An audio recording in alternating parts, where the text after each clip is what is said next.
Now to the war in Ukraine. Ukrainian officials say they have retaken part of a key eastern city, while Russia reportedly uses unguided missiles in the Donbas region. A Kremlin spokesperson says the military operation in Ukraine will continue until all goals have been met.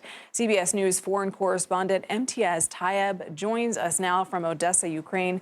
Imtiaz, good to see you. Why is the fight over Severodonetsk so crucial right now? Nikki, so good to talk to you. Well, in short, it shouldn't be that important. Severodonetsk is a city of around 300,000 people. It's mostly known for its factories. It's kind of an industrial town. But it is so crucial in Russia's invasion that it has become this epicenter of violence, for lack of a better phrase. And we have to remember, over 100 days ago, when Vladimir Putin ordered his troops to invade this country, they thought they were going to roll into Ukraine, seize Kyiv, the capital, in a few days. The Ukrainian army was going to collapse, and they were going to run this country. We all know that didn't happen.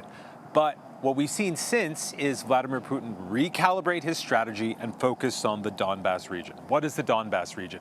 It is two provinces which basically has been a site of an awful lot of violence since 2014. 2014, of course, is when Russia seized the Crimea region, and since then it's been an area of a lot of tension. And so when Vladimir Putin knew he couldn't seize Kyiv, knew he wasn't going to be able to take this country or indeed see the collapse of the Ukrainian military, he's been targeting this area. And the images from the Donbas region have been harrowing. And in Severodonetsk, absolutely awful. It's been this grinding war of attrition in the way that we've seen elsewhere in places like Mariupol and the like. But we've also seen a tiny glimmer of hope, at least from the Ukrainian side. We understand that Ukrainian forces have been able to take back around 20% of that territory of Donbas, of Severodonetsk.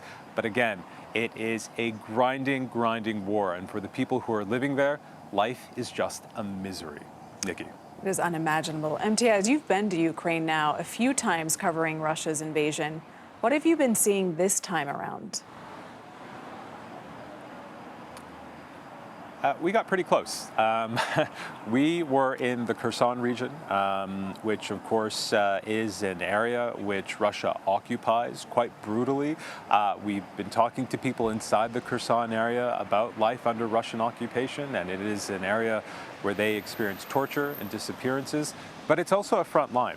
And it's also Russian forces trying to inch their way forward, trying to reclaim territory that they once had.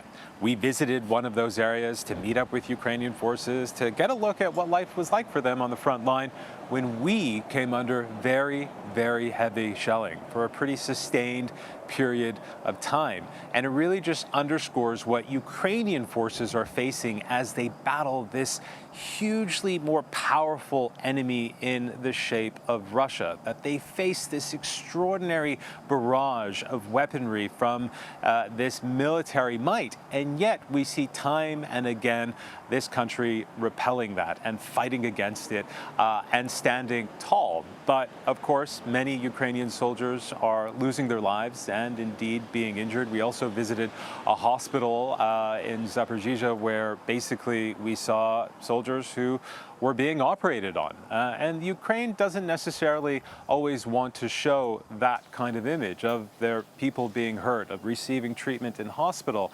And yet we were given access to that hospital. We were there to film an operation of a soldier who was getting shrapnel removed from his body. And we also talked to a soldier who told us, look, I was a ski instructor before this war started, and then I joined the fight, and I've been on the front line for 3 months, and I will do whatever I can to make sure that my country is not taken by Russia. And there he was, lying in that hospital bed with a shrapnel wound to his leg, and he said, when I'm better, I'm going back out to the front, and I'm going to rejoin that fight. Nikki.